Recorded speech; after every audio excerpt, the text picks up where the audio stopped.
अब आजकल बाल बच्चा को अब पैदा तो बहुत कर दिया, इतना ज्यादा पैदा करना चाहिए किसी को बाल बच्चा, लेकिन उतना किया और उसी में कई गो बेटी को, दूगो बेटा को, सबको लगा करके। मैं रजनीकांत, आप सभी का चुनावी चौपाल में बहुत बहुत स्वागत है। पूरे देश में जो माहौल चल रहा है, इसमें चुनाव के जो आकलन किए जा रहे हैं, जो सी वोटर्स का सर्वे और तमाम चीजें, ऐसे में एनडीए जो जीत का बड़ा दावा कर रही है, एक ऐसा भी सर्वे है जिसमें यह बताया जा रहा है कि अगर एनडीए खुद की समीक्षा कर ले तो 300 से भी ज्यादा सीटें नहीं ला पाएंगे।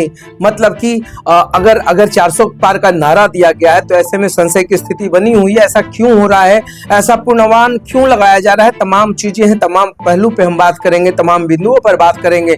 मगर उससे पहले हम बिहार का रुख करते हैं, जहां पर नीतीश कुमार फिर उनके जो बोल हैं गड़बड़ाने लगे हैं। इस बार वो लालू प्रसाद यादव पे हमलावर हुए, काफी निजी हमला कर दिया उन्होंने तो यह भी कह दिया कि बिहार में कैसे कैसे लोग हैं, इतने सारे बच्चों को पैदा कर देते हैं, 2 बेटा और 2 बेटियों को चुनाव में। मतलब इशारा लालू यादव की तरफ है। और इस तरीके से जो निजी हमला हुआ है, इसमें एनडीए को बैकफुट पर आना पड़ सकता है। ये एनडीए के लिए बहुत शुभ संकेत नहीं है, अलार्मिंग सिचुएशन में है एनडीए। इससे पहले भी बीमा भारती पे भी उन्होंने कमेंट्स किया है, इससे पहले भी जो विधानसभा में उन्होंने कमेंट्स किया है, सबने देखा है। उधर प्रधानमंत्री नरेंद्र मोदी लगातार दौरा में है। नरेंद्र मोदी बार बार कहते हुए दिख रहे हैं कि अगली बार 400 पार क्या कुछ होगा, ये तो अलग बात है। सी सर्वे का जो सी वोटर्स का जो सर्वे हुआ है, उसमें पूर्ण रूप से अगर 270 370 की बात की जा रही है, माफ कीजिएगा 370 की बात की जा रही है, मगर आप इस चीज पे आश्वस्त कैसे हो सकते हैं, क्योंकि वो तमाम वैसे लोगों से ओपिनियन लिया गया है जो चंद लोग अपना राय रखते हैं। उसके बाद जो है पूरा ओपिनियन सर्वे पूरे देश भर में अगर आप देखें, नेशनल चैनल्स या सोशल मीडिया पर अभी बाढ़ आई हुई है। हर कोई जो है किसी ना किसी को प्रधानमंत्री बनाता हुआ दिख रहा है। एक में तो अलार्मिंग सिचुएशन दे दिया गया है कि 200 का भी आंकड़ा जो है एनडीए पूरा नहीं कर सकती। तो आखिर ऐसा क्यों हो रहा है? पूरे देश का जो माहौल है, ये ओपिनियन पोल, ये सर्वे, ये जो नैरेटिव करने का जो चलन है, सभी को पता है कि नरेंद्र मोदी ने भी एक ऐसा विवादित बयान दिया है जिस पर विपक्ष हमलावर है। मैं उस बयान को इसलिए सुनाने की कोशिश नहीं कर रहा हूं, मगर मैं जरूर कहूंगा कि ये सारे जो पॉलिटिकल स्टंट्स होते हैं, जो स्ट्रेटजी है, ये नैरेटिव ऐसा गढ़ा जाता है कि चुनाव में वोटर्स को पोलराइज किया जा सके। ये पोलराइजेशन का खेल है। एक्चुअल डाटा, एक्चुअल मुद्दा से किसी भी पार्टी को कोई लेना देना नहीं है। बेरोजगारी पे कोई बोल नहीं रहा है, रोजगार पे ब्लूप्रिंट नहीं है। देश की स्थिति खराब हो रही है या बेहतर हो रही है, इस पर प्रधानमंत्री ने आज तक कोई प्रेस कॉन्फ्रेंस नहीं किया है।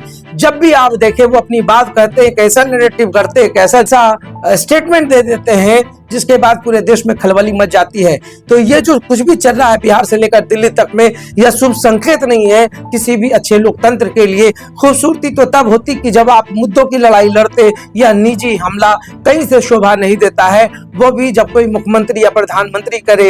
ये तमाम जो बिगड़ते बोल हैं, क्या यह राजनीति का हिस्सा है, क्या इनकी स्ट्रेटजी का हिस्सा है, क्या जानकर ऐसी बातें बोली जाती है ताकि वोटर्स पोलराइज हो सके, जिसका शंखनाद नरेंद्र मोदी ने कुछ दिन पहले ही किया है। उनके जो स्टेटमेंट में है, वो कुल मिलाकर एक जो समुदाय है, जो एक तरीके से एक तबका है, चाहे वो किसी भी धर्म का हो, किसी भी समाज का हिस्सा हो, उस पर जानकर ये विवादित बयान दिए गए हैं, बोल दिए गए। बाद में इसको यह कहा जाएगा कि मैंने ऐसा नहीं कहा था, मगर कुल मिलाकर के ये पॉलिटिकल स्ट्रेटजी है, इसके अलावा कुछ भी नहीं है। सी वोटर्स की माने तो एनडीए सरकार बना रही है, अन्य वोटर्स की माने, अन्य सर्वे की माने तो एनडीए को 200 पर भी सिमटता हुआ दिखाया जा रहा है। तो आखिर किस सर्वे की बात की जाए? पूरी भ्रम की स्थिति पूरे देश भर में है। आखिर क्या चलेगा? कि सी वोटर्स या तमाम सर्वे के आधार पर आप कैसे किसी के जीत हार को तय कर सकते हैं? किसी के बारे में बताना कि वो चुनाव हार रहा है या जीत रहा है, 4 जून से पहले कहना भी काफी जल्दबाजी होगी, क्योंकि पूरे देश को पता है क्या कुछ चल रहा है। बहुत कम परसेंटेज की वोटिंग पूरे बिहार में हुई है। 4 सीट की अगर हम बात करें, गया, औरंगाबाद, जमुई और नवादा की, तो काफी कम हुआ है, 10% से भी कम हुआ। तो ये संकेत क्या जा रहा है? क्या इसको ऐसा माना जाए कि ईवीएम पर जो सवाल उठ रहे हैं, क्या ईवीएम पे इतना भ्रम फैला दिया जाए कि दूसरे पक्ष के लोग या विपक्ष के लोग वहां तक वोट देने ही ना जाए, या क्या कुछ चल रहा है? ईवीएम पे भी चोट है, तमाम चीजें हैं, दलीलें दी जा रही है। आखिर देश की राजनीति किस ओर जाने वाली है? क्या सत्ता हासिल करने के लिए मर्यादित भाषाओं का प्रयोग ना कर अमर्यादित हो जाना सही है? क्या सत्ता के लोभ में लुभावने वादे करना सही है? कब इस देश का नागरिक जागरूक होगा? कब इस देश का नागरिक अपने लिए सांसद चुनेगा? प्रधानमंत्री को एक हो सकता है, मगर सांसद जो आपके कॉन्स्टिट्यूएंसी का है, क्या उस पर सवाल उठाना सही नहीं होगा? ये तमाम चीजें हैं। ये सी वोटर्स, ओपिनियन पोल और तमाम चीजों पर अभी भ्रम की स्थिति है। कुछ भी कहना मुश्किल है। बहुत जल्द ही मुलाकात होगी। तमाम चीजों पर संशय की स्थिति भी खत्म होने वाली है। बहुत जल्द आपको पता चलेगा कि आखिर एक्चुअल वोटर्स का रुख क्यों है, क्या है। साइलेंट वोटर्स हैं बहुत जगहों पर, आप देखें कोई खुलकर नहीं बोल रहा है। तो ऐसे में यह अनुमान लगाना कि ये हमारे वोटर्स हैं, यह भी गलत होगा। तो देखते रहिए सार्थ। बहुत बहुत धन्यवाद।